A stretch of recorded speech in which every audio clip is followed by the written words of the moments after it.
Hello, my sweet little motes of nothingness parading around in bags of meat. It is I, Duncan Trussell, the Skrillex of podcasting, and you have tuned in to the Duncan Trussell Family Hour podcast. It happened. You are allowing the flocks of words flying out of the cave of my mouth to nest in your brain. You're allowing the flocks of words pouring out of my mouth. These flocks of words, the beating of their wings sounds like my raspy lesbian voice. You're letting these things nest in your brain. You're letting them fly into the caves on the side of your head that you call ears.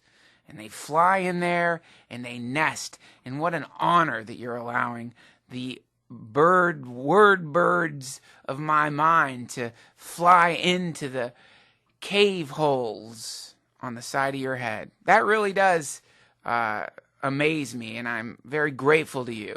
I will do everything I can, everything in my power, to only let the good birds fly out of my mouth during this podcast, not the bad words. And I don't mean bad words like shit or fuck or all of those, which are obviously not bad words at all, and they're both crucial as descriptions for essential aspects of human existence. I'm talking about bad words. I'm talking about the dark raven words. I'm talking about the demonic word birds that fly out of people's mouths and fly into the caves on the side of your head and infect your mind with a darkness that can cause you to behave in pretty terrible ways.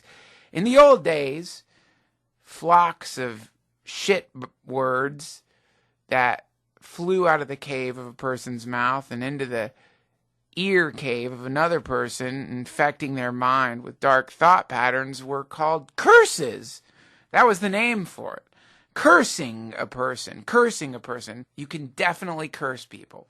And you may have been cursed. In fact, most, unfortunately, humans on this planet are operating under the spell of a series of very dark curses that came from the words of doom flying out of the mouths of bad magicians, usually completely unconscious of their power, usually completely unaware of the great potency that they wield every time they open up the caves of their mouth and allow the dark language bats, the vampiric parasitic entities that flock together in the form of shit sentences to go pouring out into the universe and infect the inner sanctum of their fellow human beings' brains.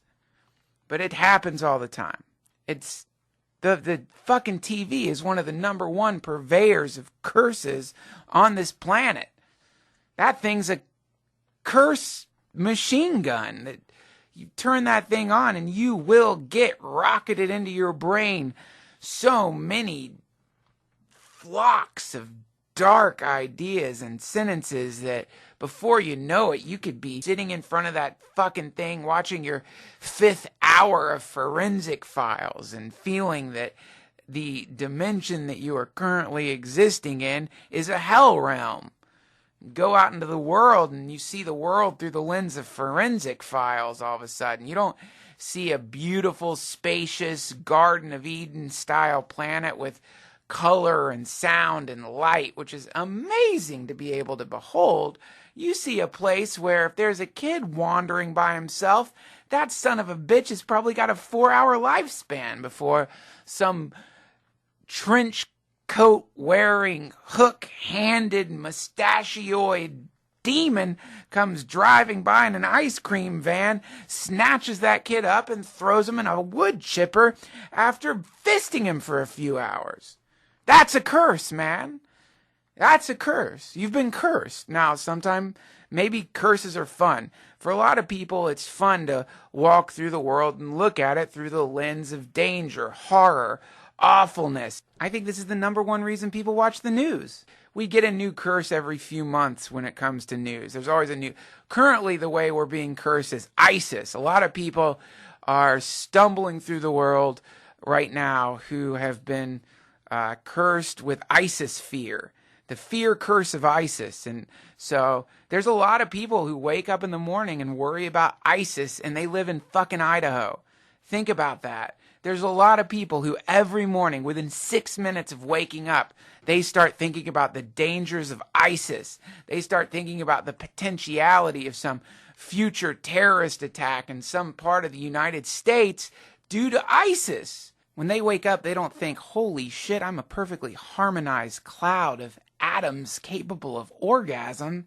They wake up and they think, the Islamic Caliphate is at this very moment setting up bases all over Mexico, and they're planning a massive terrorist attack against our sweet country, all thanks to that motherfucking Barack Obama and his insane policies. Oh, God. Where's my respirator? I need a cigarette! They're cursed. These are victims of the dark sorcerers that run mainstream news.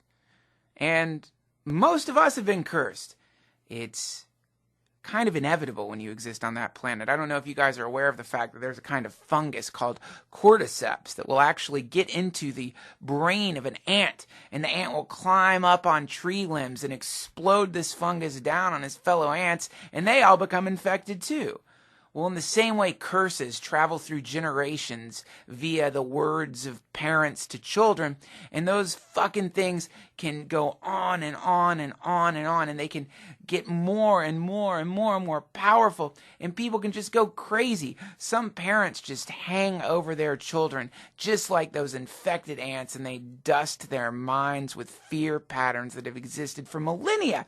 And you might be one of those people who have become possessed by negative thought patterns, and that's called being cursed. What's the opposite of a curse? A blessing. How do you get rid of the weird, shitty thought patterns? Well, there's lots of ways. There's psychology. You can find a great therapist. You can start meditation. It's up to you, really. You just have to decide you want to do it.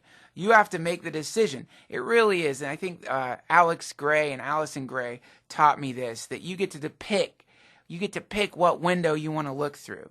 Do you want to look through the cursed lens? Do you want to look through the window that's covered with all the negative sentences? Do you want to look through the lens that's filled with all the dark words that have been told to you by slumbering magicians who didn't realize that they were unleashing demons every time they open their mouth, and those demons have the tendency to fly into the ear holes of anyone who happens to be around and drag their lives into a dark, mediocre state of limitation, guilt, and anxiety? They didn't know. It's not their fault. There was no malice there. They were just infected by a linguistic fungus. You can choose to look through that window, or you can do little thought experiments. You can allow yourself, just for fun, you don't have to believe it for the rest of your life, but just for fun, just like an acting exercise or a little bit of make-believe, you can move your eyes from the window of doom into the window of paradise, and just stay there for a second. Pretty quickly, a lot of sirens will start going off in your brain. All the various curses will start activating. And one of the first things that might come into your consciousness is, if I have hope, I'm going to be disappointed. Ooh, that's a powerful curse. And it's gotten a lot of people. It's gotten a lot of people good. If I allow myself to believe this now, I'll be hurt in the future. It's some variation of that. So that thing will start kicking in. But just for a second, as much as you're able, with your will or however you transform your thought patterns, allow yourself to sit still and imagine that you are limitless, that you can do anything that you want, that you deserve love, and that you are a slumbering volcano of bliss. You know how there's dormant volcanoes? Well, you're a dormant love volcano, and you can, at any second, erupt and geyser pure, unfiltered love into your community, into your family, in the form of selfless action. It can happen. I believe it can happen. Allow yourself the fantasy that it can happen just for a few minutes each day, and then get back to your forensic files marathon. Study the results. Do these exercises and then keep a little journal and write down any change that happens in your life.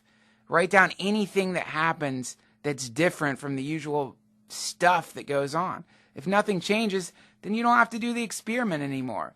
But if you find that by allowing yourself a few minutes each day to indulge in the fantasy that you're a limitless being that deserves love and is composed of love, who has the potential to radically transform not just your own physical body and psyche, but the lives of the people closest to you, and this creates some kind of change for the better in your life, well, then congratulations. You've figured out a tool that you could use to improve the little flicker of existence that you're currently enjoying in this dimension that we call planet Earth. Hare Krishna! We've got a great guest for you today. We're going to dive right into that, but first, some quick business. People, not a lot of people, but well, sometimes our parents have done that to us. Sometimes our friends will do that to us. They don't mean to do it.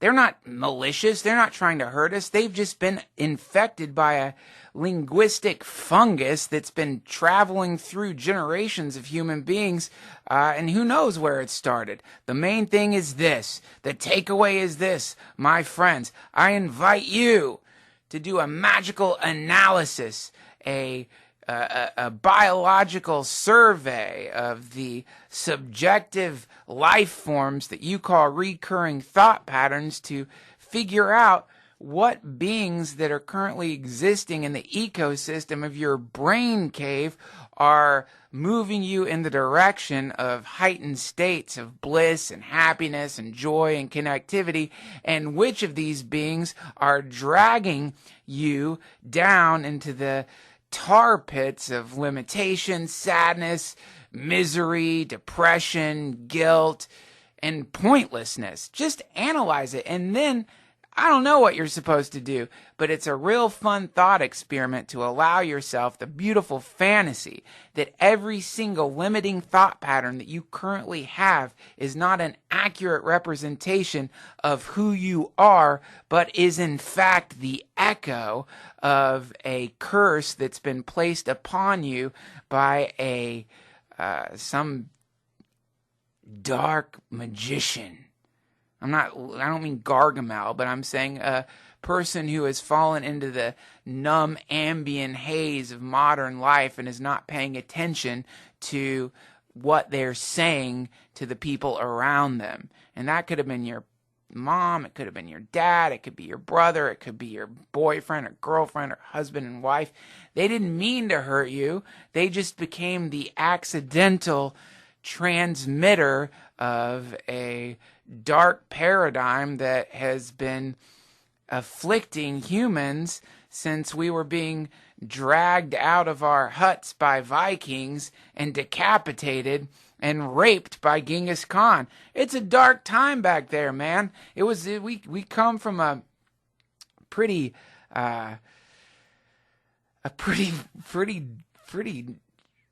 vicious world. We've had some dark periods here, so during those dark periods, people start saying shitty things to each other, and that echo can go on and on and on and on. To quote my dear friend Joe Rogan, the echo of savages. I love that phrase. Anyway, don't let yourself be cursed, guys, and for God's sakes, don't curse. Allow yourself, and you can go right back if you want to, into believing that you're a limited, awful, horrendous, angry, bloodthirsty, selfish piece of shit, if that's where you want to live, if that's where you want to hang out, if that's the universe you want to be in, and that's the window you want to look through.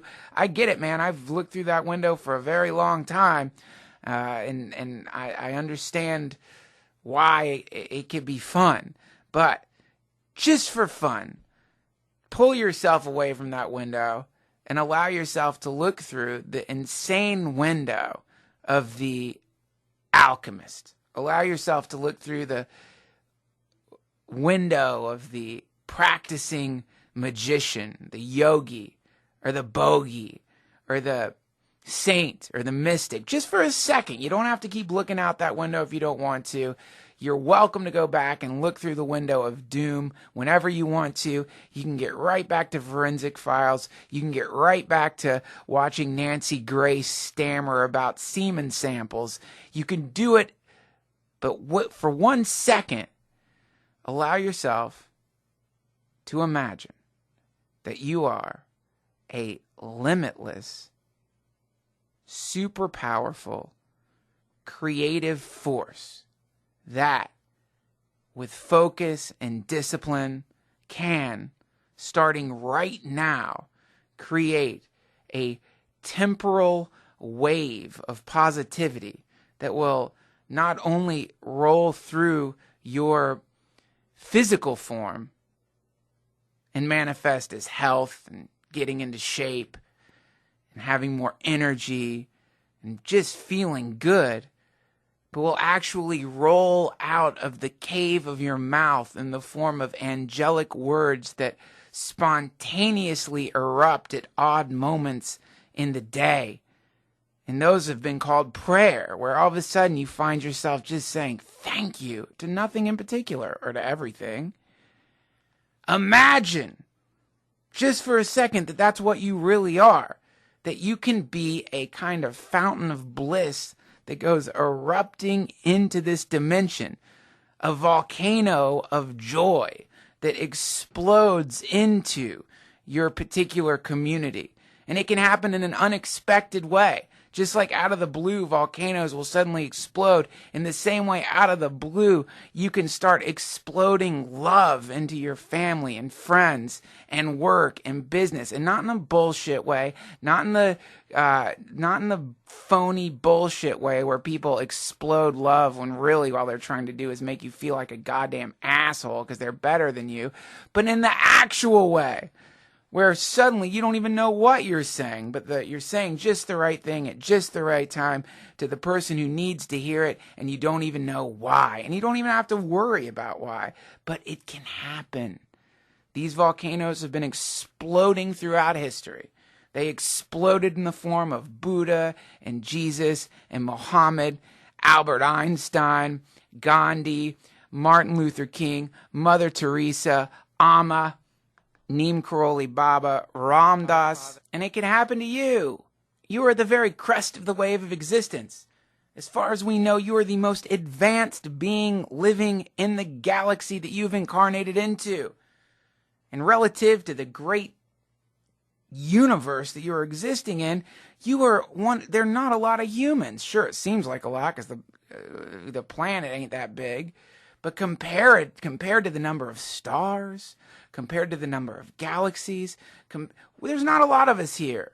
You're special. You're unique. You have such incredible power. You're running the exact same biocomputer that gave birth to such things as the theory of relativity, electricity, quantum physics, all philosophical systems, yoga, and anything that any human ever did. You're running that exact same computer.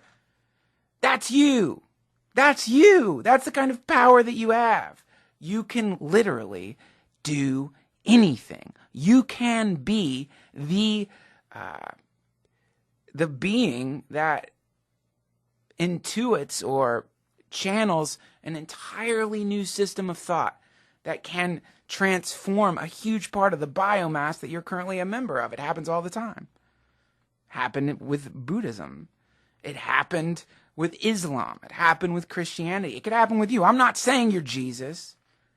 I'm not saying you're Muhammad. And God, who would want to be any of those things anyway? I mean, I guess if you really like people, I don't know. But you can actually... I see, I'm doing the opposite of a curse on you right now. You can actually, at this very moment, create the first movement. You know, like an avalanche can start with a pebble. Just a pebble moved out of place can hit another pebble, which hits another pebble and creates a chain reaction that creates an avalanche. You can, at this very moment, if you wanted to, move that one little pebble, that one little piece of limitation, whatever it may be. You can just push it a little bit and you could create an avalanche of limitlessness in your life. Whatever that fucking means. You could do it. You could do it.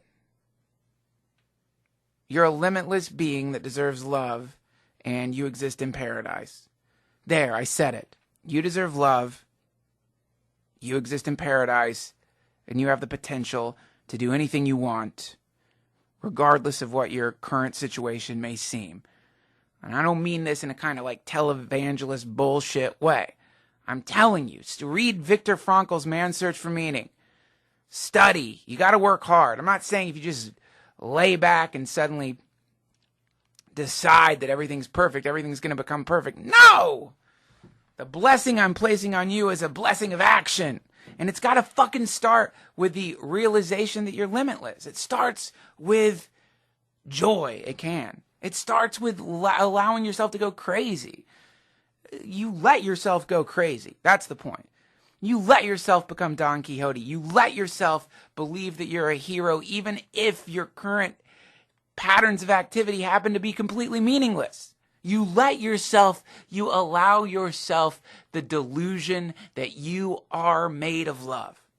You allow yourself to pretend that and see what happens. Just see what happens. Like a scientist. Study it. What happens if you allow yourself to be hypnotized by this hippie spirituality rant that I'm spewing into your ears right now? Allow yourself to be temporarily lulled into a state of believing that you are incredibly powerful and that you matter and that you can do whatever you want, and anything that you think is limiting you is an illusion. Then pretty wild shit will start happening in your life. Try it. Just do the experiment. If it doesn't work, go back to forensic files. If it doesn't work, find where it does work. Find your footing. Find your place where the thing works out. But just for a little while, go down into the subjective chasm of your consciousness and drive out all the bats that exist there as any limiting thought pattern that keeps repeating in your mind. See if you can do it. Replace them just temporarily and see what happens. It's pretty fucking cool. It's pretty cool. It could possibly result in you changing the way you act. It could possibly result in you beginning to act in ways that amplify and accelerate your physical well-being, your health. It could get you to the gym. It could get you jogging. It could get you to take some class that you've been putting off taking. It could get you to read more. It could get you to start moving in the direction of amplifying your feelings of bliss. And if you want to feel good, one of the best ways to do it is start taking care of your body. There's lots of other ways too. And not all of them involve plunging a needle in your fucking arm or pouring booze down your throat. Though those things will allow you a temporary state of bliss, it's true, they definitely have a high price. There's other ways, my friends, other ways. What did I just say? It's fun. I love you. You deserve love. Fuck it, I said it. God damn it, I fucking said it. Beautiful world. It's a beautiful world.